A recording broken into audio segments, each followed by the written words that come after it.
Salut et bienvenue pour un nouvel épisode des expressions, des mots, des phrases, des structures qu'on utilise tous les jours dans la vie quotidienne entre natifs, mais que malheureusement on n'apprend pas forcément de manière académique dans les manuels.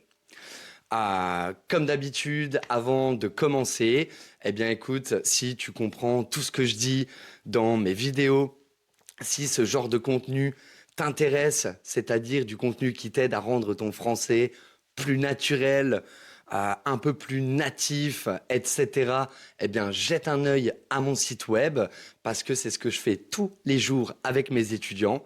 Donc peut-être qu'on aura la chance de travailler sur ton français ensemble.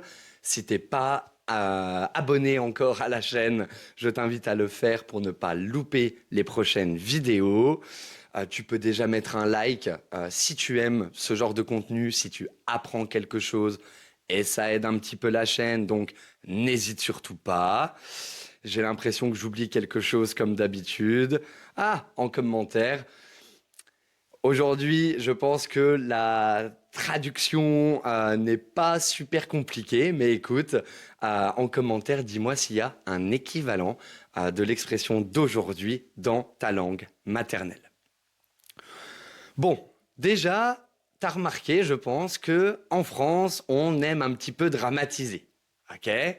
Un petit problème peut devenir un grand débat national. Un message un petit peu froid peut déclencher une crise existentielle, etc., etc. Et là, quelqu'un finit toujours par dire « Ah, ça va, n'en fais pas toute une montagne. » Ok? Eh ben, qu'est-ce que ça veut dire exactement? L'expression du jour, c'est eh bien, en faire toute une montagne. Et pourquoi est-ce qu'on parle de montagne déjà?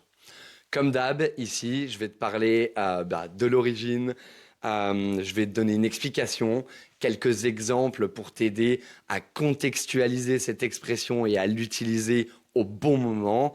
Même si tu vas voir, c'est plutôt intuitif, on va dire, aujourd'hui.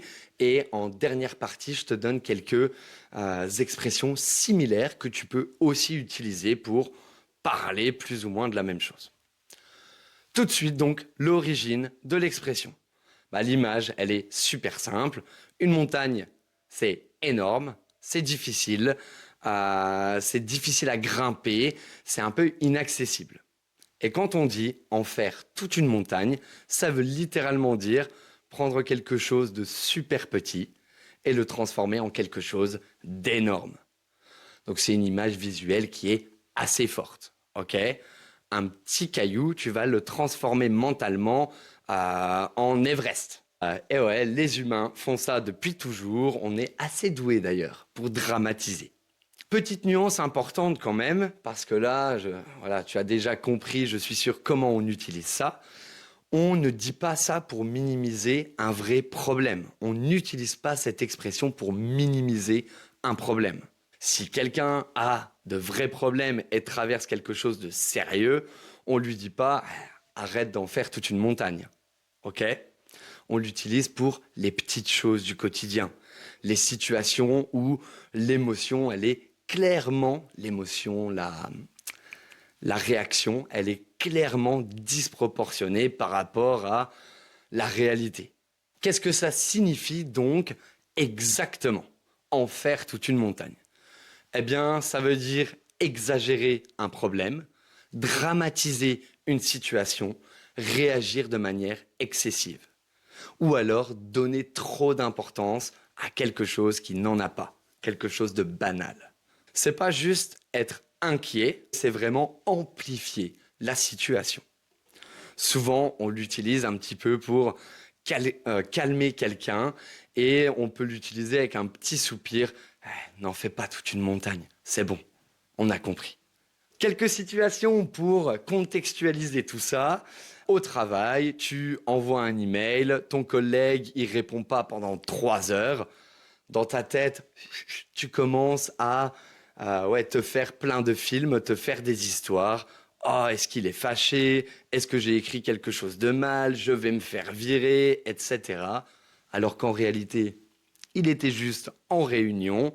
Et là, tu as un ami, un autre collègue qui dit franchement, t'en fais toute une montagne. Il peut, voilà, il n'a pas à te répondre dans les 3 heures. Bon, voilà. En couple, et là, je pense que ça peut être très utile pour, si tu es en couple, etc. C'est peut-être une phrase que tu veux garder en stock. Ton partenaire, ta partenaire, elle oublie d'acheter du pain, par exemple. Et là, tu pars en crise. Oh, tu penses jamais à moi, je dois toujours tout faire, c'est toujours pareil avec toi, etc. Eh, tranquille, c'est juste du pain. Donc là aussi, tu peux dire, ouais, j'en ai fait toute une montagne, désolé. Ou à l'inverse, tu peux l'utiliser et dire, oh, t'en fais toute une montagne, c'est que du pain. Ok. Un autre exemple avec les études et l'apprentissage du français. Tu fais une petite erreur en parlant français, une préposition, un accord, ce genre de choses, et tout de suite, tu commences à penser, je suis nul, j'y arriverai jamais, mon accent est horrible, etc. Alors que c'est juste une erreur normale. Les gens dans la vraie vie, ils en ont rien à faire, ok. Et donc là, tu peux dire, ouais, parfois c'est vrai que j'en fais toute une montagne, quand même. Comment tu vas l'utiliser dans une phrase pour paraître super naturel? Déjà, on aime bien utiliser arrêter. Par exemple, arrête d'en faire toute une montagne, c'est bon, ok. C'est pas grave, t'en fais toute une montagne. Ou alors, t'inquiète, on va trouver une solution, pas la peine d'en faire toute une montagne. Là, c'est super naturel. Et donc, note ça, ajoute-le à ton vocabulaire. Et enfin, donc rapidement, quelques expressions, mots français que tu peux utiliser aussi. On a dramatiser, c'est un petit peu plus formel, mais ça passe, ok. En faire tout un plat, au lieu de dire en faire toute une montagne, c'est super courant, vraiment, c'est super courant. Et on a exagéré, évidemment, voilà, exagérer quelque chose, etc. Donc voilà, plutôt simple, mais super utile, super naturel. Donc tu peux désormais commencer à utiliser cette expression dans tes cours, avec tes amis francophones, etc. Et puis, écoute, regarde leurs réactions. Et puis voilà, quoi. Et puis voilà, donc j'espère que ça t'a aidé, que tu as apprécié ce contenu. Tu prends soin de toi, tu passes une bonne fin de semaine et on te voit la prochaine fois. Ciao!